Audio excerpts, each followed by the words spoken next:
The popularity of Buddhism has been growing recently in Russia. People are attracted by the peaceful nature and tranquility of the religion.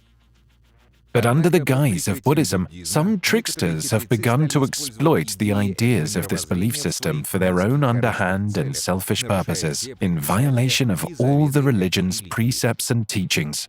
Just like me, he's very interested in women. He took my hand and put it on his erect penis. That's quite all right according to the rules of the sect. At his request, I took him to prostitutes. They don't want 47 million, they want to take away everything. Our film crew has come to Novosibirsk and found former followers of the Yi-Song Kappa religious sect, which skillfully disguised itself as Buddhism. Vang Chang Tingley is the name in his passport. He's a Tibetan, a man with considerable charisma, which attracts different kinds of people to the sect, to the organization, as you might call it. I'm an entrepreneur, and besides my work, I've been interested in meditation since 2003. I've known Vanchen Tingley since 2005. He came to Russian Federation in 1992 as an assistant to the junior secretary of the Dalai Lama's office, the Tibetan Cultural Center in Moscow, as it's called. And later he was sent to give lectures on Buddhism in Buryatia, in Kalmykia and Tuva. He visited Novosibirsk during his travels and also began giving lectures here. I was directly involved with the sect. Since 2002, I, like most people, I was going through difficult times. I tried to find something for myself, some refuge. And so I read a lot about Buddhism, became interested in Buddhism, and, by coincidence, ended up in a sect.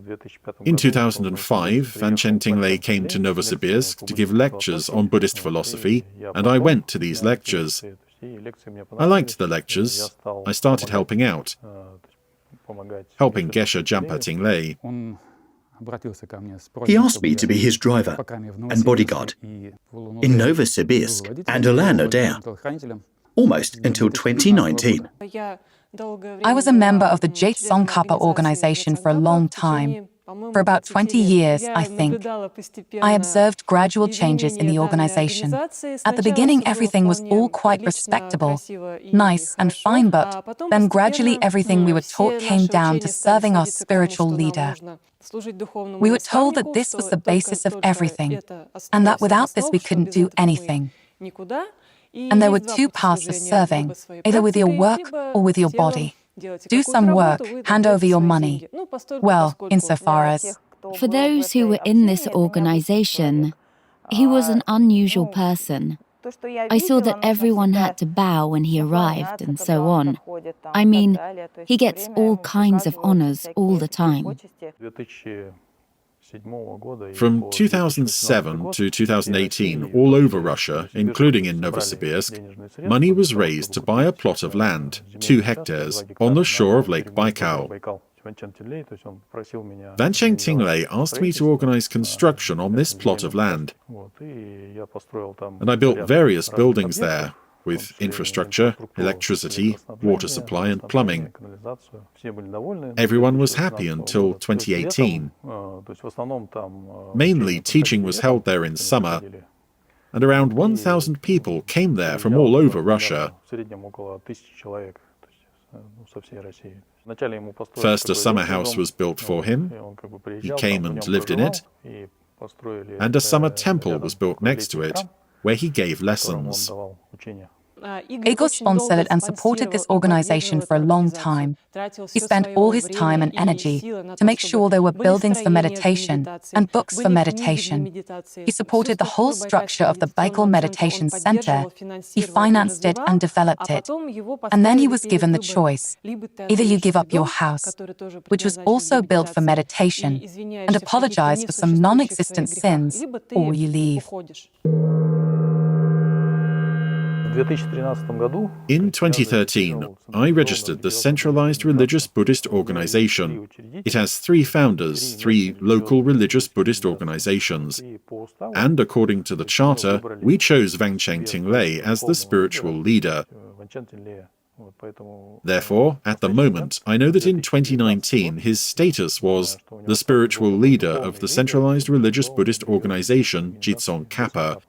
In the rest of the world, he does not have any status. Initially, as a 25-year-old interpreter, he realized that if you are going to dress as a monk, you could gain considerable dividends just by wearing the clothes of a monk. And it didn't matter whether you were one or not. There are lots of examples of how he tricked people in Moscow.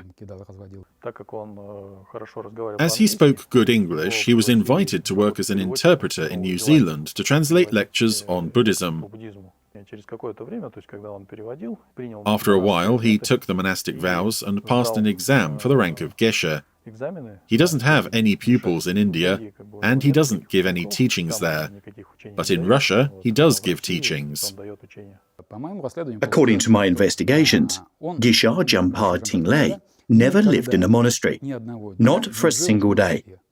He was never a monk in a monastery. Essentially, those are the rules of the sect, because there is a guru who everyone must obey without questioning him. People are not encouraged to think for themselves at all. This is punished. God forbid you ask some questions and take independent decisions. You'll be punished. You'll be scolded. You'll be mocked. A Buddhist monk who gives a vow of celibacy must never have sex and shouldn't think about women. I had quite a close relationship with Geshe Jampa Tingley. He saw that I'm also attracted to the same. I'm a lay person, in the sense that I'm not a monk. And I'm very interested in women. And just like me, he's also very interested in women. He had a constant need for them. 10 years ago, I started going to seminars at the Maitreya Buddhist Center. And there I heard about Geshe Jampa Tingley. When he came to give lectures in Novosibirsk, I was asked to give him a massage. After a while, I got very jarred about how he would receive money for his lectures. It wasn't called payment for the lessons, but a donation, a voluntary donation. He was brought money. We gathered the money. I brought it to him in the hotel, and he counted the money. And he suggested we go somewhere to relax. By relax, of course, he meant going to prostitutes. That didn't particularly bother me. He's a man. Everyone has their needs. So it wasn't all that bad. But when we were going there, while he sat next to me in the car, he rang his wife, Ashigma. In fact, she's called Yulia Amagolonova. Ashigma is a Buddhist name someone gave to her. Or she took it herself. He rang her. "Oh, Ashigma, I love you so. How's our daughter?" I said to him, "Geshe, why are you doing this? So we are going to visit women, to relax. But why, when we're going to visit women, you call your wife and say, 'I love you'?" He smiled. "It's fine," he said. "There's nothing wrong with it. It's all right. The main thing is that she doesn't call later when I'm there." In around 2005 or 2006, when the Dalai Lama visited Kalmykia, many women came to the Dalai Lama's office, complaining that the teacher had forced them to have intimate relations with them, saying this is kind of a way how they can show their devotion. After all the lessons, after any lessons, whether they were in Ulan-Ude or Novosibirsk, in winter or summer, we also went to prostitutes. I always took him to a brothel. Besides this, he would ask me to invite pretty female pupils, those who were considered his pupils, to give him a massage, supposedly. There were older pupils who were keen to give him a massage, because they knew what it was, a type of initiation, and younger, attractive pupils who didn't know what this meant. They would first give him a massage, and then he would take his clothes off and propose them intimacy. In Novosibirsk, this practically happened all the time. But sometimes it happened on Baikal also. There are women who are ready to confirm this, and indeed they have confirmed it. Some of them liked it, because it was a sort of initiation from the deity, a sort of tantric initiation, as he called it. Some were confused. Some were shocked. I am an expert in Thai massage, and this is a technique that is done with your clothes on. Although when I arrived, he started undressing. I said, "Stop, don't undress." I showed him how to lie down. I made him a Thai massage. This is just a technique of kneading the body gently. He fell asleep. And when I stopped, he said, "Stop, come here." He asked me to lie next to him. All right, there's nothing bad about that if a person asks you to lie next to him. Although the discomfort started to increase, I lay down and he pressed me so close to him and said that it is very pleasant from a spiritual point of view. A man lying next to a woman, it balances energy and so on. And then he took my hand and placed it on his erect penis, and I was dumbfounded. Yes, this fact has been confirmed. Maya Maligana was at a personal audience with His Holiness the Dalai Lama. She said that Vancheng Tingley had forced her to have intimate relations with him, because supposedly this was necessary to show devotion to the teacher. There's a separate case on this incident in the Dalai Lama's office. When quite a lot of information had been gathered, His Holiness, in the presence of other high-ranking members of the clergy, summoned Tingley and criticized him very harshly for breaking monastic vows and practically discrediting Buddhism. The Dalai Lama told him that he would have to take off his vows and that he should not have behaved like this. I'm putting it mildly. Those who were present say they have never seen the Dalai Lama so angry. Everything around was shaking because this was such a negative situation.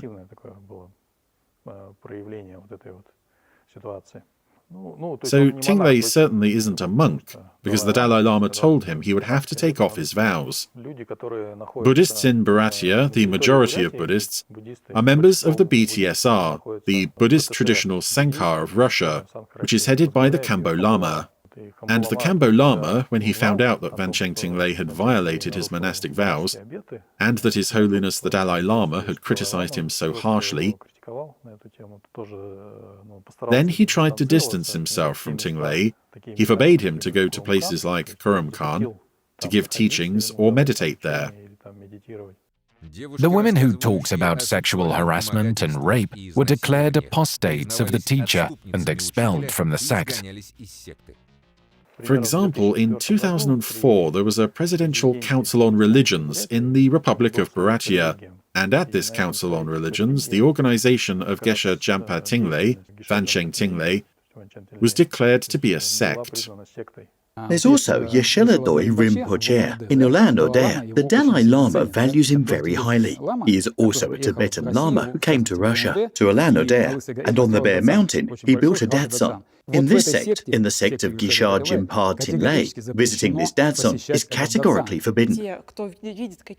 People who see discrepancies or inaccuracies, or who ask any questions at all, are simply ignored. The rest are forbidden to talk to them. To make sure that a person who leaves the sect doesn't cause people to ask questions or start thinking, the person is expelled completely. In the sect, it was forbidden to express your opinion and ask the teacher a question, or to question his actions. This first occasion was probably in 2006. He, with his wife Ulia Amagolonova, we were sitting and talking, and they started telling me about an interpreter called Maya Maligana, that she was a very bad person and that I shouldn't talk to her. She had previously translated Vancheng Tingley's lectures for 8 years. She accused Vancheng Tingley of having intimate relations with her.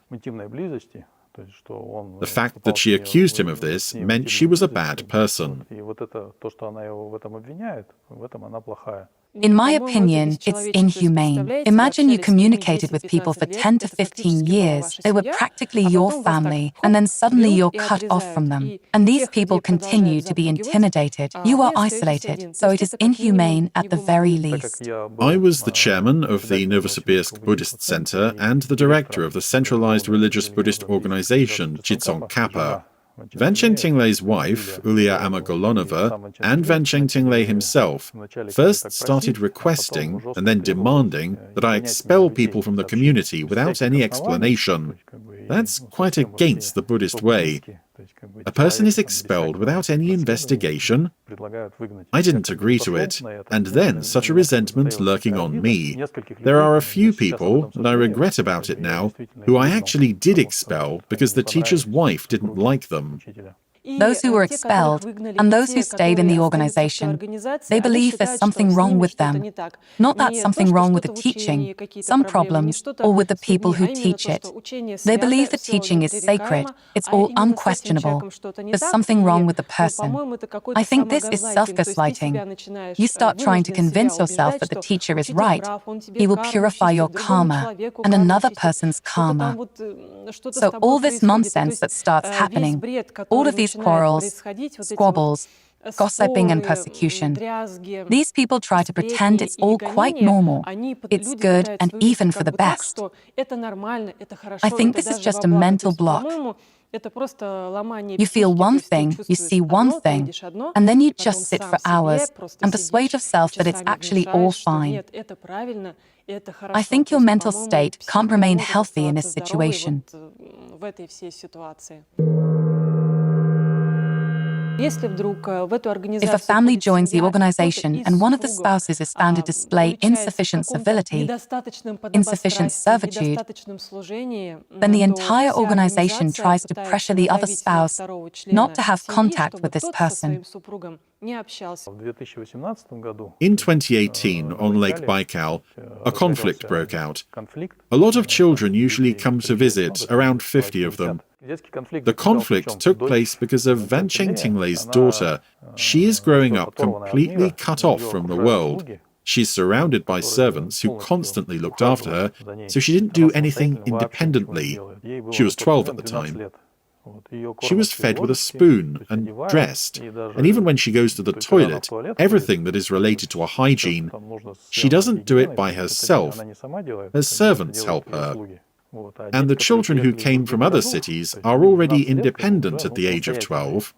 And one of the girls looked at her. She was surprised and asked, "Why don't you eat yourself?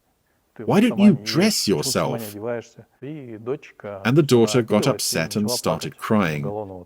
Amagolonova called me and said, "There are some terrible children, 5 or 7 of them.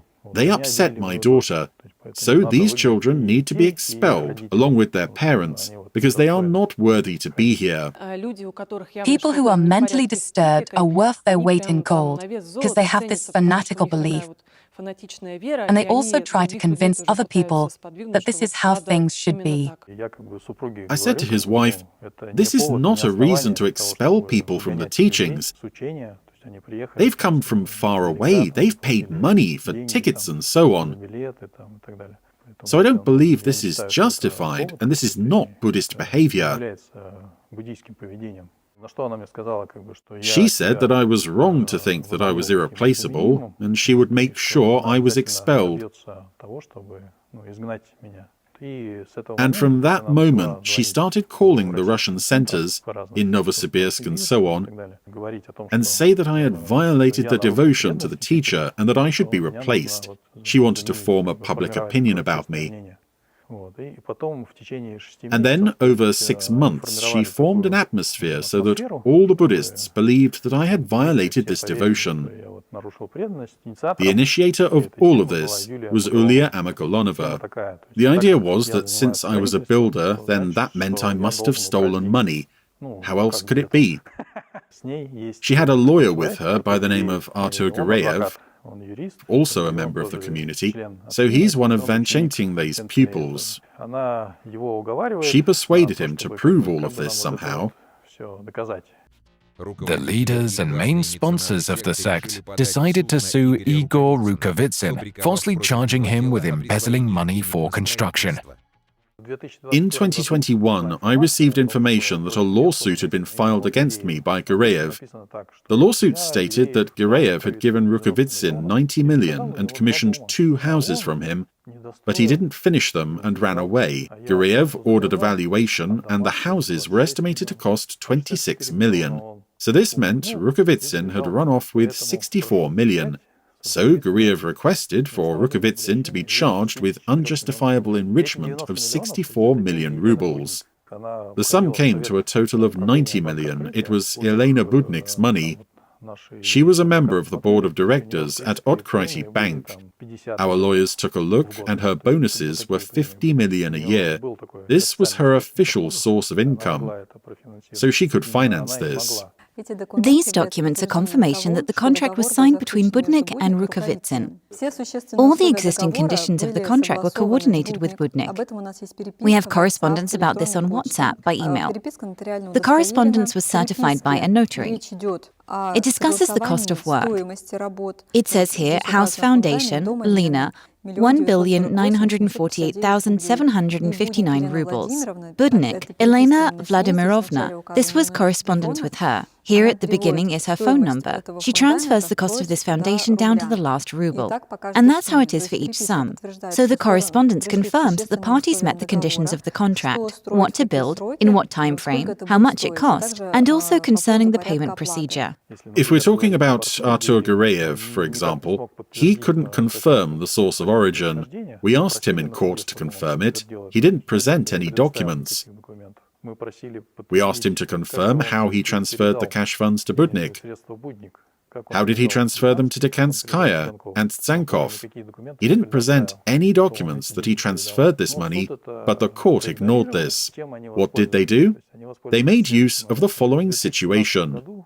In summer 2017, the Central Bank of Russia placed sanctions against Odkryty Bank, where Yelena works, and Yelena told me, "I can't transfer money to you directly anymore because I've got problems. A criminal case was opened against me. I'll give the money to third parties and they'll transfer it to you. These third parties are also in Moscow and Novosibirsk." I said, "All right, what can you do? Let's do it like that." So we agreed on the full price of construction.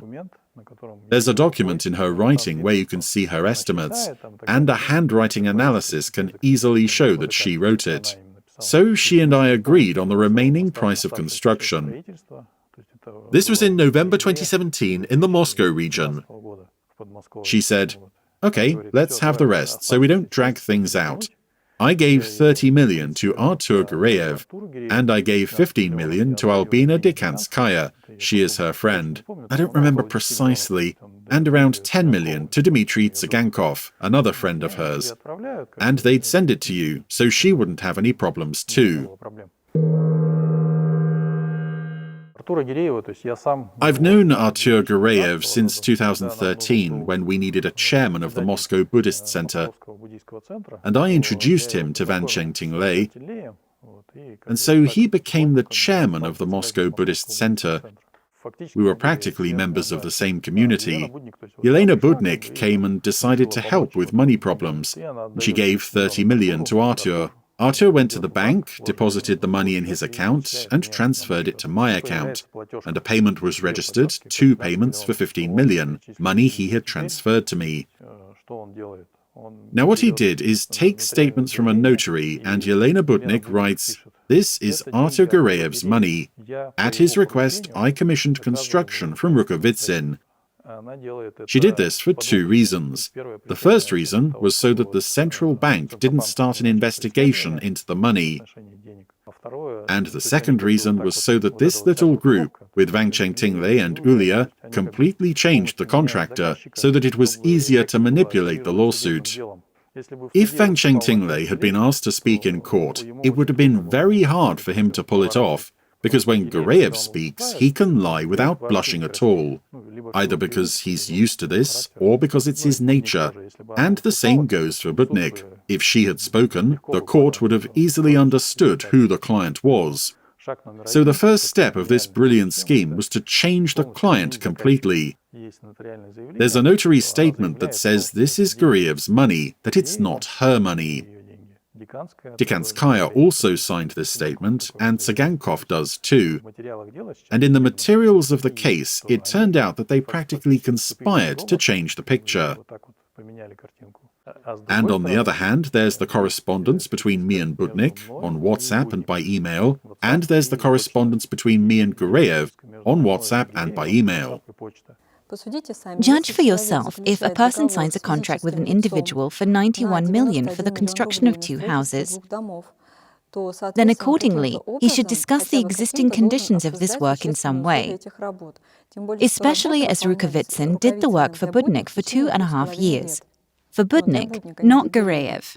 Gureyev says that he was the client according to the contract and that he paid a sum of 91 million rubles, but didn't reach an agreement on any of the existing conditions of the contract.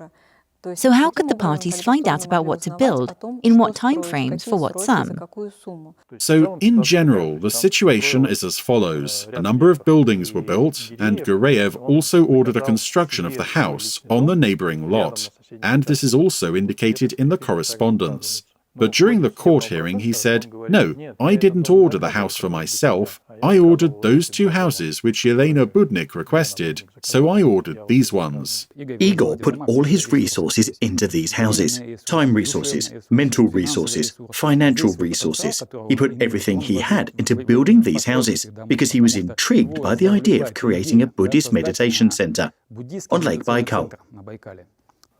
House number 1, which was ordered by Vancheng Tingley, and in fact he lives there now, at the moment.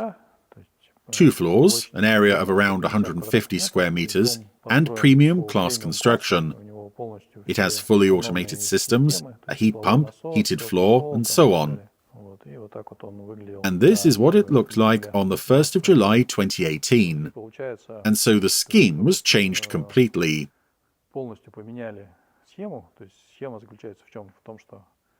The scheme was that first the clients were changed. House number 1 was commissioned by Vancheng Tingley, who completely ordered it himself and coordinated all the details with me: shape, design, what the furniture would be. It was financed by Budnik. House number 2, this is the house that Budnik commissioned for herself. She agreed on everything with me and financed everything. House number 3, this is the house of Artur Gureyev, but Budnik, of course, didn't provide money for Gureyev to build this house. Vancheng Tingley moved into this house in August 2018. He lived there until March 2019. Yelena Budnik moved into the house in July 2018 and also lived there until February. So the houses actually began to be used in 2018. The electricity was also financed by Budnik. She agreed on it, but Vancheng Tingley commissioned it. And he also commissioned his private home in Ulan-Ude, or rather its reconstruction. And today this group says, no, the 90 million was Artur Gureyev's money. But he says, no, I didn't commission anything.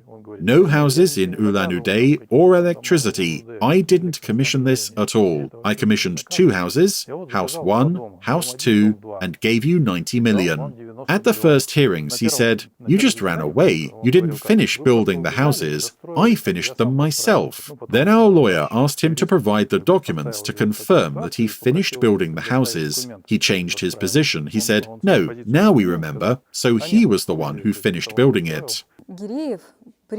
If Gureyev claimed he was the client according to the contracts, then he was supposed to provide evidence of this. But I repeat, Gureyev did not present any evidence at the court hearing. Not a single piece of evidence that he was the client and payer under this contract. So of the 8 buildings which were built or put, he says, I only commissioned 2. I didn't commission the other 6, and the 90 million that I gave you. Let's order a construction and engineering inspection. This will show the cost of the construction. The court appoints a construction and technical inspection. The inspection undervalued the cost of construction. But even if it hadn't undervalued the cost, according to the budgets and primary documents which are included in the case, then as only 2 buildings are being investigated instead of 6, it still means that I stole money. The cost of building 2 premium-class houses is 64 million, and there's no way I could have spent 90 million on these 2 houses. I have documents for only 64 million. So, step number 2 is to deny the construction of the remaining 6 buildings. For some reason, the court was happy with this. Although there is evidence, I presented evidence, different photos, videos, reports, projects budgets, and so on. The evidence showed that the total number of building was 8. The court said, "This has no bearing on the case. The plaintiff said he commissioned 2. There's not a single text or any mention of this in the correspondence between Gireyev and Rukavitsin. So the correspondence wasn't presented by Gireyev at all. And so we'll only study 2. And when the construction engineering inspection was done, they managed to undervalue the cost of construction by about 1.5 times. And in the end, the experts estimated the cost was 43 million. So 90 minus 43 equals 47 million, which is unjustifiable enrichment. And I was liable to pay it. That was the scheme. And the court, taking into account the fact that Gireyev did not present any evidence of a contract signed, nor evidence he had fulfilled it, nor evidence he had accepted the work or made payment, makes a decision to recover 47 million rubles in his favor, thus enabling his unjustifiable enrichment. The unjustifiable enrichment of the plaintiff. At present, our lawyers are preparing an appeal to annul this decision by the Kabansky court.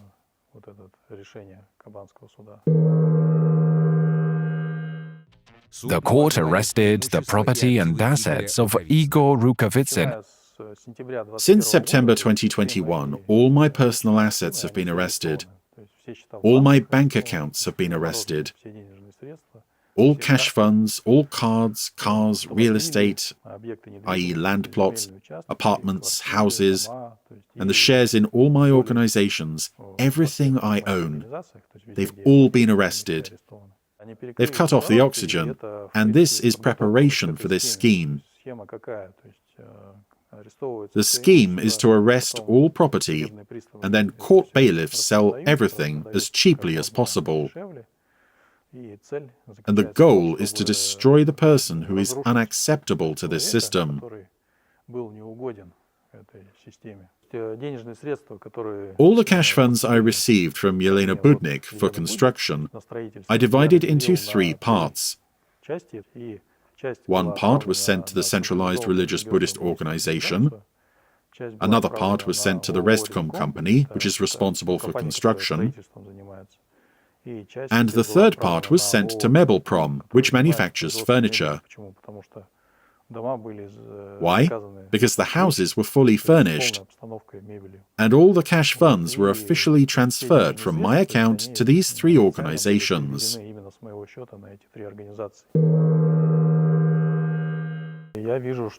I see that the group of 6 people, MONK THINGLEY, Yulia Amagolonova, Artur Gireyev, Yelena Budnik, Albina Dekanskaya, and Dmitry Tsygankov, entered into a conspiracy, but MONK THINGLEY plays an important role in it. And they entered into this conspiracy to extort property and practically to take it away. So this is fraud through the court system. When the court system is so easily deceived and they seek unjustifiable enrichment. This was supposed to be about spreading Buddhism, and it all ended up in extorting money, an illegal takeover. Because what started happening back in 2019 was a pure illegal takeover. I can say if we're talking about the complaints are against a group of people. The fraud scheme was the following. A group of people obtains a court decision to level some sum. But injunctive measures are leveled against all my property. It's all arrested. I can't do anything with it.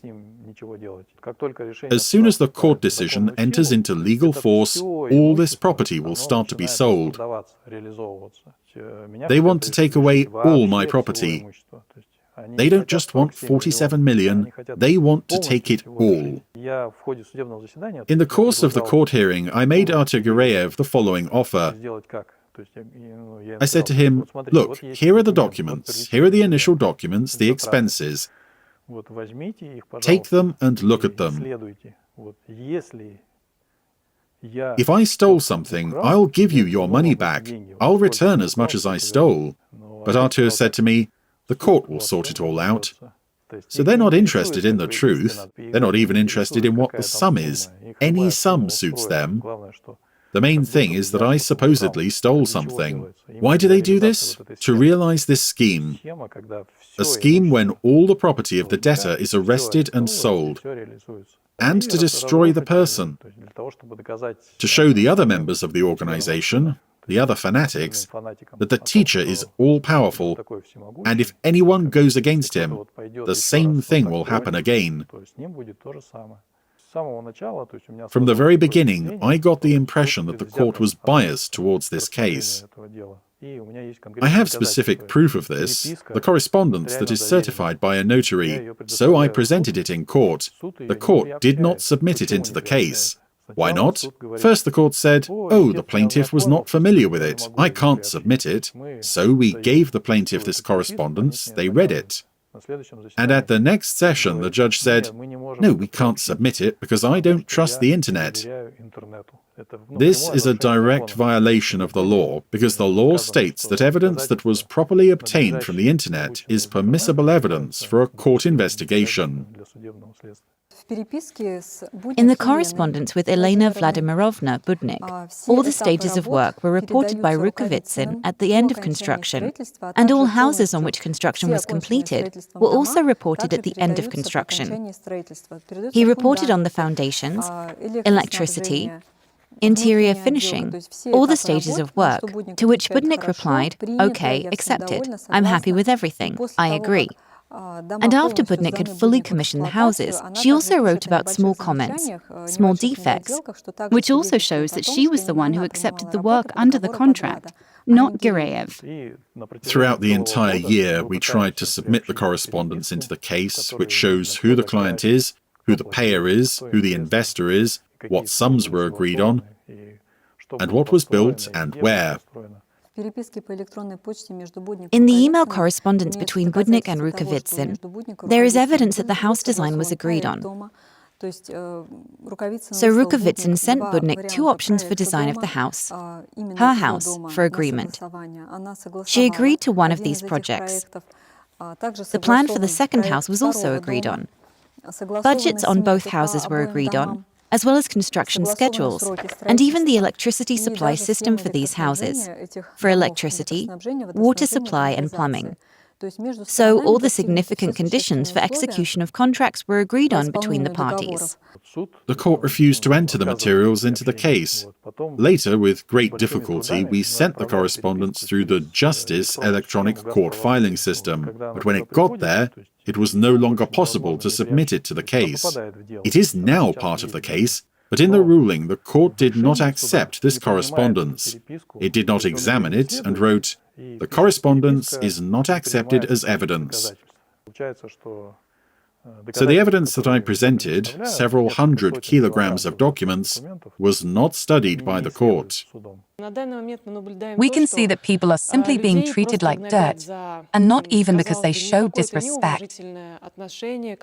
This is all about manipulation and forcing people to give away their money, to spend their time and all their resources for the good of this family. You look at the people who come here. A lot of people I know come here to hear a lecture, to hear philosophy. They say, "Max, all that stuff you pray to there, it's not for us." I look at them, and a year or two goes by, and they become like this too. They've already changed. I say, "Don't do that. It's not like that." Look at them. But they're already hypnotized. Gireyev said to me, "You don't understand how the court system works. I've already reached an agreement, so whatever decision you make, the decision will still be in my favor." Despite all the facts and evidence of fraud and sexual harassment in the false Buddhist sect of Yisong Kappa in a number of Russian cities, the sect continues to work and flourish.